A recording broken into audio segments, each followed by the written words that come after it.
They said his trail was cold, 10 minutes in the sky, and no one stopped it. The timeline doesn't match the story. The Crooks cover-up has only just begun to crack. They told you Thomas Crooks was a ghost. No digital footprint, no foreign connections, no motive.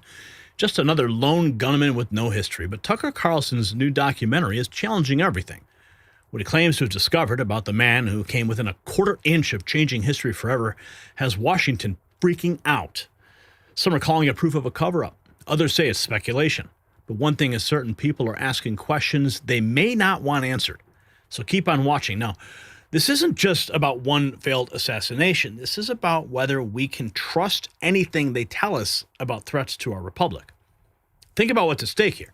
If Tucker's allegations are true, if there really are hidden foreign email accounts, thousands of Trump searches, and intelligence connections being buried, what else might they be hiding? And who are they?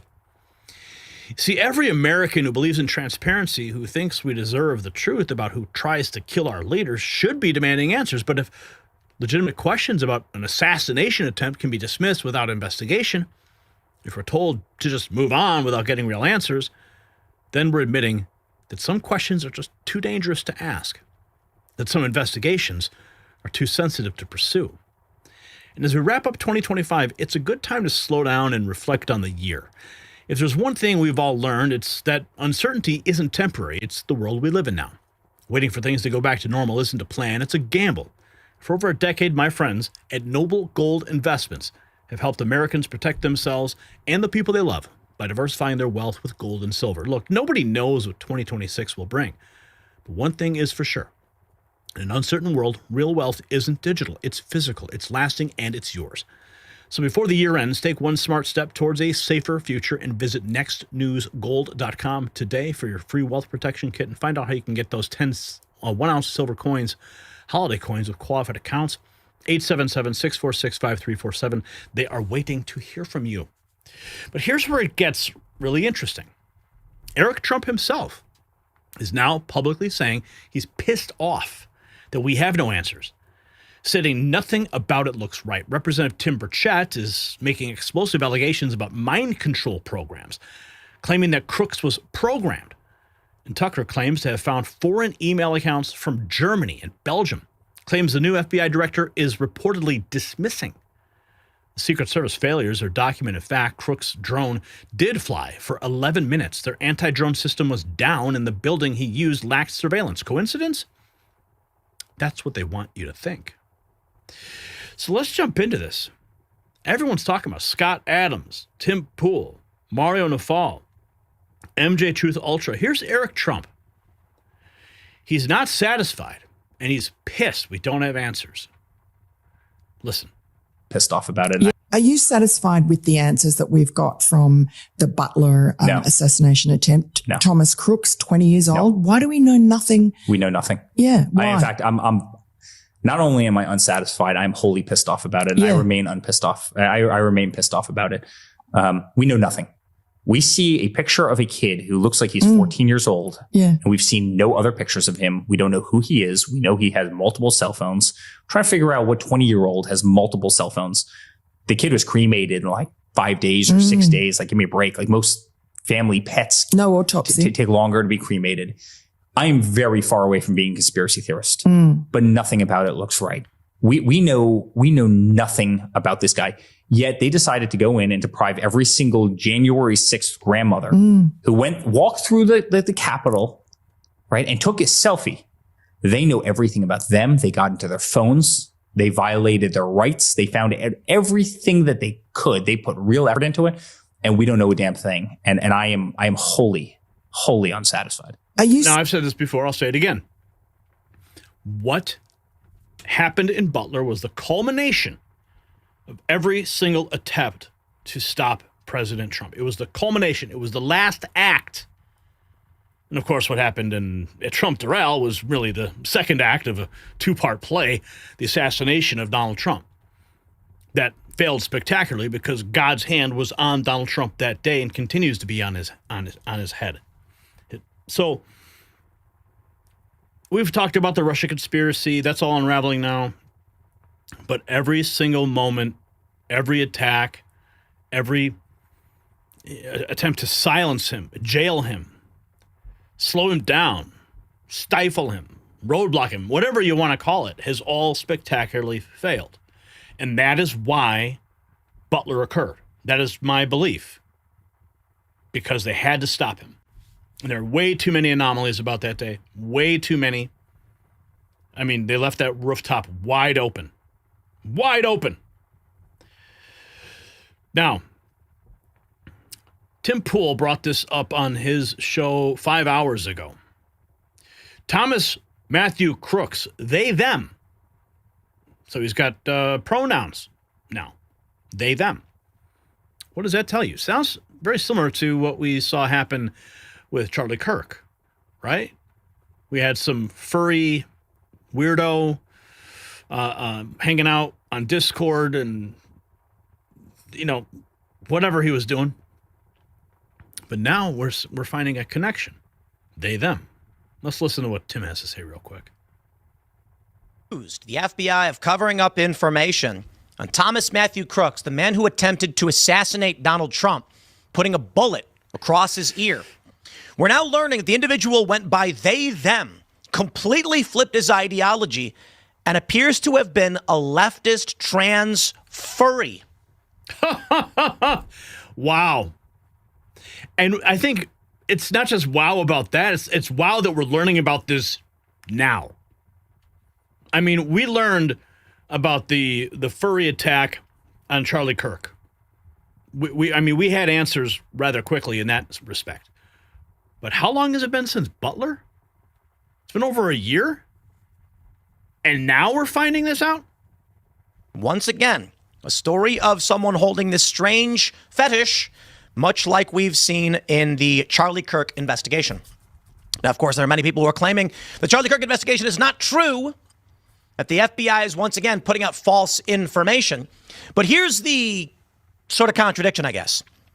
The FBI under Joe Biden withheld information on Thomas Crooks, it is alleged. We are now getting information from Tucker Carlson. He put out this report. I love it. Alleged. You got to remember to say alleged. Showing the individual in question, and the New York Post has written this up as well, that this individual actually was a they, them with a furry fetish. We then get the story from the FBI under Trump pertaining to the Charlie Kirk assassination. And that is a transgender furry boyfriend assassinated Charlie Kirk. So I want to take a look at this because, well, both can't be true. I mean, not necessarily that both can't be true, but it is strange. Under the Trump administration, the stance of the FBI is now we're learning all of this about, these transgender furries. Why would Joe Biden withhold this information? Why was his administration withhold it? Trump's administration would publish it. Dare I say, my friends, this could all just be political. That is, we don't really know the motivation of Thomas Matthew Crooks, but according to the evidence that Tucker Carlson has put out and others have highlighted and reported on, he's a they, them. Okay, so we're going to get to Tucker Carlson's remarks in a moment here. We have this. This is 72 hours ago. Mike Benz on Fox News. Thomas Crooks is defying the laws of surveillance state physics. Mario Naval going deeper. Thomas Crooks is defying the laws of surveillance state physics. The question is whether Crooks was cultivated, monitored, or potentially interacted with federal law enforcement agents who put him into that. I think the total lack of transparency is almost defying the laws of surveillance state physics. Most people believe that if federal law enforcement were to get a hold of their phone, pretty much everything could be scraped from it. Let's listen. Actually had it back. My next guest. Or sources that then go on to commit crimes that the same agencies recruiting them failed to stop. And the question is whether they deliberately failed to stop them if they do recruit them in informants. In this case, all of this was in-house at DHS. Secret Service is folded under DHS, and Homeland Security Investigations, HSI, is folded under DHS. So if there were some sort of federal government touch points in terms of this assassination attempt, it could have all been kept in a very closed loop in-house. And this is important because in the January 6th case, we now know that there were more than twice as many DHS federal informants in the crowd on January 6th who DHS had recruited through HSI than even the FBI had. So HSI had twice a bigger role in recruiting informants to participate in January 6th than FBI. And you now have, as you mentioned, 43 visits to the same gun range that DHS then used just one day after Crooks had visited. The logs show that on May 22nd, about a month and a half before the shooting, Crooks was there. And the very next day, DHS held an event there and training. If DHS HSI contacts had come in contact with Crooks at that gun range or in advance of that and had foreknowledge that Crooks had intended to take a shot or was talking in a sort of assassination adjacent rhetoric, that could have been pulled off very easily in terms of telling people not to take to the roof, and nobody would have known. The Justice Department wouldn't have known. It could have been all kept in-house. So I think HSI really has to be interrogated on this at a much more intensive level. Wow, HSI, Homeland Security Investigations. Tucker Carlson demanding answers on Thomas Crooks, and the silence is loud. Tucker breaks down the unanswered questions around Thomas Crooks, asking why the key details about the timeline, security lapses, and federal awareness still don't add up. Thomas is shown moving in and out of restricted areas, and officials insist everything was handled according to protocol, which is doing a lot of heavy lifting. Let's listen to what Tucker has to say here. We got a couple more clips, but let's get the gist Crooks' right now. cremation of lying and obstruction is shocking. Less than a month after the shooting, Congressman Clay Higgins of Louisiana, a former police officer, traveled to Butler to conduct his own investigation into what happened. When he arrived, he discovered a disturbing fact. The FBI released Crooks' body for cremation 10 days after July 13th. This wasn't known to the public until Higgins arrived in Butler on August 5th, when the coroner told the congressman, quote, he would never have released Crooks' body to the family for cremation or burial without specific permission from the FBI. The timing of Crooks' cremation is notable. The day Crooks' body was burned was also the day the House Homeland Security and Oversight Committees had begun their investigations into the shooting. The fact the body was cremated made it impossible for investigators outside the FBI to verify the coroner and autopsy report. You can't do a new tox screen because the body doesn't exist. According to Higgins, quote, this action by the FBI can only be described by any reasonable man as an obstruction to any following investigative effort. Another notable detail is that photos from the day after the shooting show an FBI agent hosing down the site where Crooks died. High-level intelligence officials and congressional sources told us this is very strange, and that the FBI usually hires out crime scene cleanup to third-party contractors. But in this case, they did it themselves, leaving no blood and no tissue for anyone else to analyze. In the photo, the agent's shirt says he's from the Technical Hazards Response Unit, a unit that collects traditional forensic evidence contaminated with hazardous materials. After the shooting, the FBI sent Crooks' phone to the Bureau's laboratory at Quantico, Virginia. Agents there were able to open it in less than 40 minutes using technology from an Israeli tech firm called Celebrate. According to the Post, FBI officials who served under President Joe Biden accessed Crooks' phone, computer, and his encrypted messaging apps in Belgium, New Zealand, and Germany. Yet none of the online activity the FBI has discovered was referred to in any way in the final congressional report that was released in December of 2024. Of lying and obstruction is shocking. Oh man, the rabbit hole goes deep. And we're just starting to climb down it, folks, so buckle up. Here, even more from Tucker.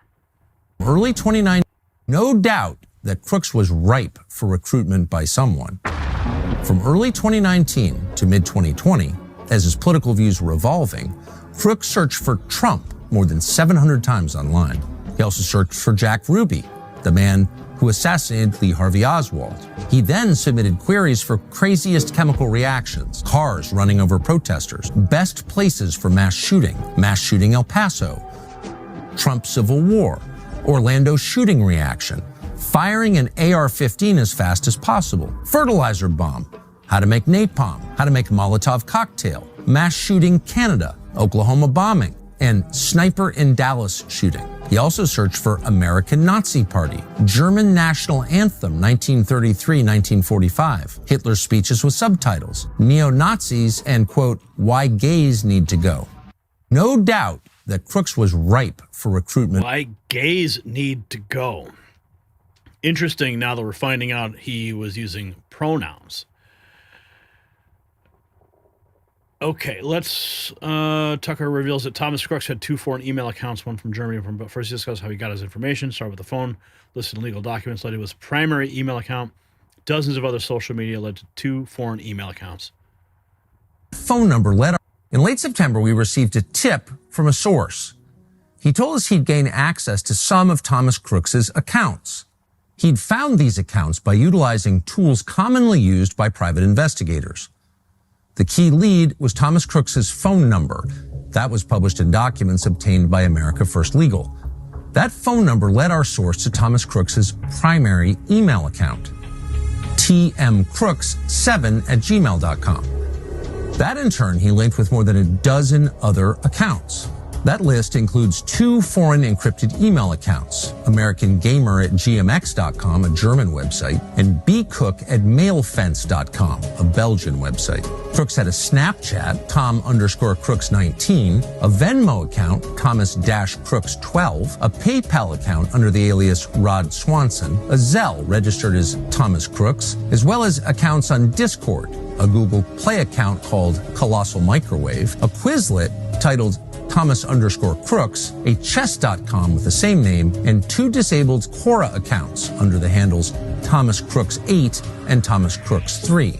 It turns out that Thomas Crooks was hardly an online ghost. He was active, and yet federal investigators lied and told us there was no trace of him online. Some of Crooks's accounts, like his Snapchat, appear to have been fully deactivated and completely taken out of use. Some of them may have been unused or cleared by federal officials during the investigation. We don't know because the FBI wouldn't tell us. In late September, the FBI wouldn't tell us, and we have no answers.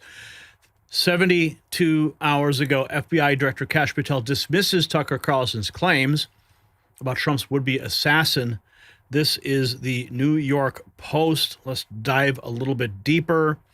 FBI Director Kash Patel shared details Friday about the Bureau's investigation into Thomas Crooks after Tucker Carlson alleged President Trump's would-be assassin left digital warnings that he was planning an attack. The former Fox News host has accused the FBI of lying about Crooks' online footprint and revealed disturbing social media comments Friday purportedly made by the 20-year-old in the years leading up to the July 13th, 2024 shooting at the Trump rally, suggesting he may not have been a lone wolf.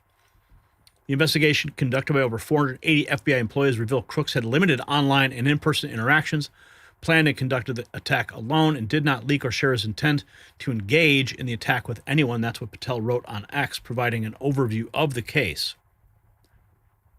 As part of the investigation, the FBI director said the Bureau conducted over 1,000 interviews, addressed over 2,000 public tips, analyzed data extracted from 13 seized digital devices, reviewed nearly 500,000 digital files, collected, processed, and synchronized hundreds of hours of video footage, analyzed financial activity from 10 different accounts, and examined data associated with 25 social media or online forum accounts.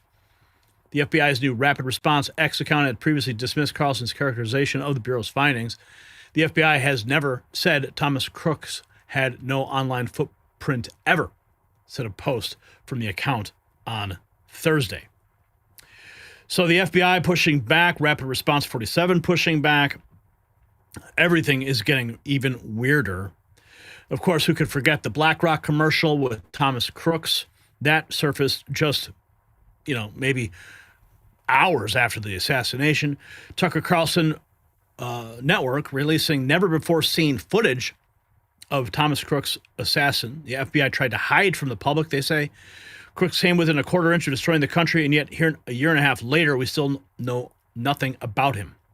That's because, for some reason, the FBI, even the current FBI, doesn't want us to know. Almost nothing. These are videos the FBI has worked hard to make sure you haven't seen. They're from the Google Drive account of Thomas Crooks, the man who on July 13th, 2024, showed up at the Butler County, Pennsylvania fairgrounds and tried to assassinate the frontrunner, Donald Trump. Take a look at what happened.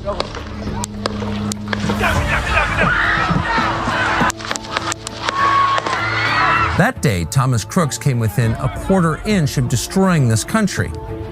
And yet, a year and a half later, we still know almost nothing about him or why he did it. That's because, for some reason, the FBI, even the current FBI, doesn't want us to know. Now, that video of him holding the handgun, for some reason, I feel like we've seen that before. So I'm not sure exactly how new it is. But that first shot of him close up, I haven't seen that. 48 hours ago, Wall Street Apes writes, everyone say it with me, inside job. The officer who shot the man who tried to assassinate Donald Trump in Butler, Pennsylvania, same guy who organized Trump's protection and is responsible for the lack of security. The guy who shot Thomas Crooks, there were bullets flying all over the place, but it was a catastrophic, poorly set up defense of Trump. But the guy who shot Thomas Crooks was the same guy who organized protection of Trump. So the guy who was in charge of making sure that after the assassination was done, he popped the assassination and is somehow not getting prosecuted. Why am I not shocked? Let's listen. This is, who's he talking to here?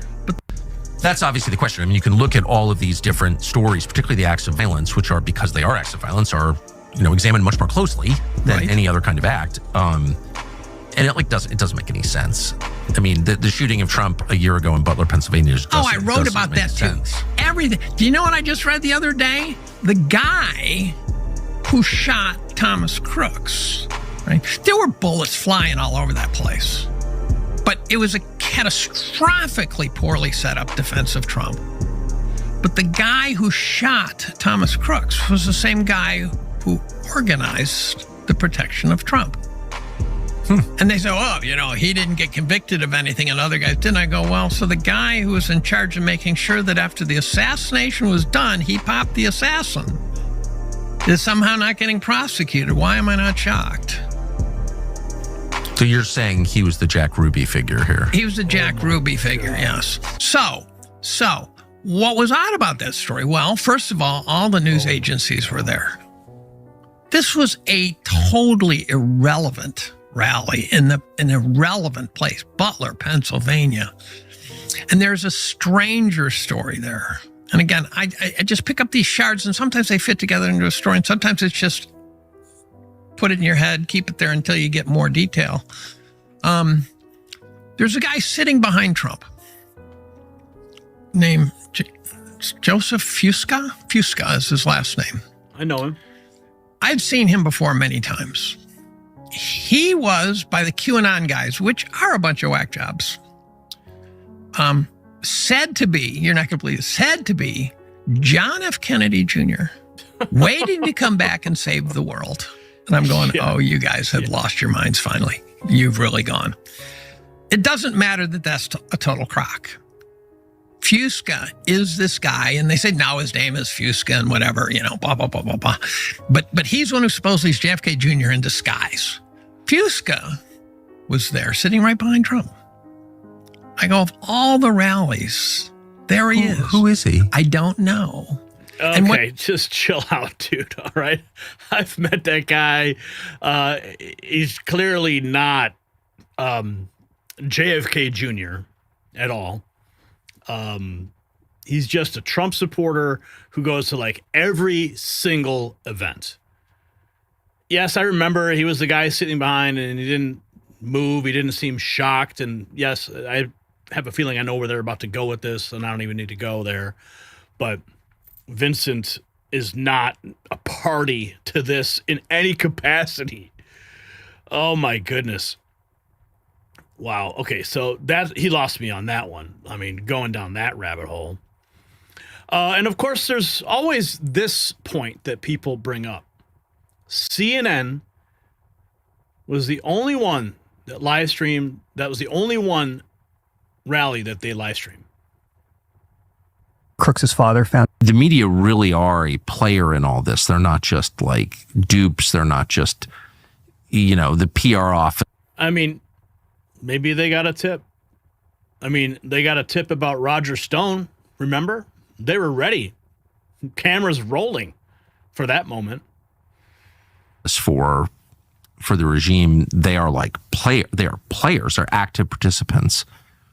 in, totalitarianism, I would say. Do you know how Crooks' father found out his son was the shooter? No. CNN called him. Really? Yeah. Well, we're talking about kind of like weird, creepy media stuff. Yeah. So there's no ID on Thomas Crooks. They get to the body. He's dead. They don't know who he is.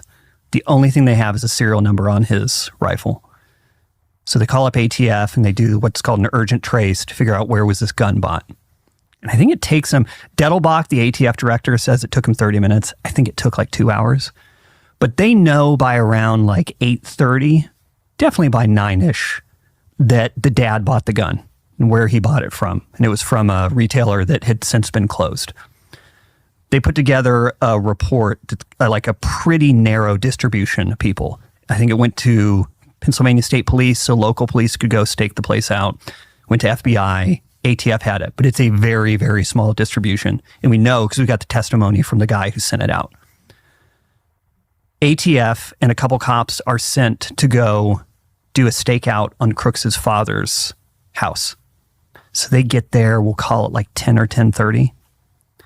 At that point, they're already seeing cars slowly drive by in ways that obviously they don't live on that street. And I think 10:50. The media really are a player in all this. They're not just like... That's wild. CNN was the one to tell the father. Secret Service has some explaining to do. Chicago One Ray. Thomas Crooks flew his drone over the site for 11 minutes. Just so happens Secret Service anti-drone system was down at the same time. The building he climbed up on was the only one that didn't have surveillance. Do you think this was an inside job? At exactly is that on the day of the attacks, Thomas Crooks got extremely lucky, miraculously lucky. After he arrived at the Butler County Fairgrounds on the morning of the shooting, Thomas Crooks conducted surveillance by flying his drone over the rally site. He flew that drone for 11 minutes. It just so happened the Secret Service's anti-drone system were down at exactly the same moment. What are the odds? Later that afternoon, police officers saw Crooks loitering with a backpack and a rangefinder. They identified him as a suspicious person, which he clearly was, but quickly lost track of him.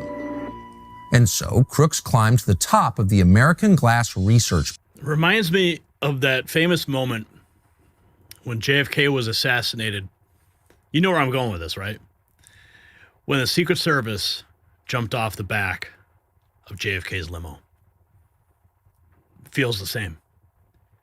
Secret Service gets the phone call from the top, jump off the limo. And who can ever forget that one Secret Service agent throwing his hands up going, "What are you doing? This is crazy." So at the very same moment, "Oh, don't worry. We're going to go ahead and we'll make sure that the anti-drone tech we're deploying, Thomas, it'll be down for precisely this many minutes. You'll have this much time to conduct your surveillance with your drone. So don't worry." Right? Feels exactly the same. Building. That happened to be the only building in the area that did not have a video surveillance system. It was also, remarkably, inexplicably, outside the Secret Service's security perimeter, despite the fact it was very close to the stage. 2 local police officers assigned to the building saw Crooks, but they didn't report him. A 3rd officer who was supposed to be there left early. At 6 is that on the day of the attacks, Thomas Crooks got stand down orders, surveillance failures, exposed roofs. I mean, dude, there is just so much here. Thomas Matthew Crooks, New York Post, had a furry and trans fetish just like Tyler Robinson. How do these people have furry and trans fetishes? Very suspicious.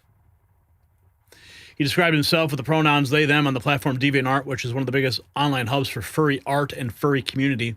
Furry is someone who has an interest in anthropomorphized animal characters, often as a sexual fetish. Timber Chet says that Trump assassin Crooks was groomed by the CIA and MK-Ultra mind control programs and dark intelligence ops for the sole purpose of taking out President Trump and Butler. He says they programmed this kid. Had access to guns, or has some simple knowledge of a fire. K Ultra. I'm going to toss to you. That's right. Yep. They got sued. They said it didn't exist. And then they got sued and they said, oh, it exists, but we don't use it anymore. So I don't believe them as far as I can throw the dome off the dadgum Capitol, Benny. You got a kid who's got access to guns or has some simple knowledge of a firearm. He was programmed. You're exactly right. They programmed this kid, and Kristi Noem and Cash and Bongino and the rest are reporting the facts as they know them. The facts have been buried or burned, or whoever knew is either sitting on a beach somewhere and enjoying a fruity drink, or they're dead. I would suggest they're probably dead. And this is what happens. You claim it doesn't. They label me and you conspiracy theorists, but this is exactly what we see happen. And it happens in Washington. It's happening now. It's too deep. It is. And that's why I said, I wish they could go in and just fire everybody and then just start back. But you can't do that because of security. You're going to fire some good people that are clearly have their thumb in the dike on terrorists or what have you. And that's where we're at. That's where we're at right now, folks. You have a sitting member of Congress openly saying this was a CIA op, MK Ultra. Think about that for a moment. Andrew Colvett, President Trump's would-be assassin, was entertaining a furry fetish like Tyler Robinson. He used they-them pronouns on social media. Thomas Crooks had no social media online presence. FBI Director Kash Patel. Thomas Crooks used they-them pronouns according to newly uncovered accounts. You just saw the accounts he had. Trump shooter secrets exposed 14 hours ago. Cover of the New York Post. Today's cover, FBI Director Kash Patel dismisses Carlson's claims about would-be Trump assassin Crooks.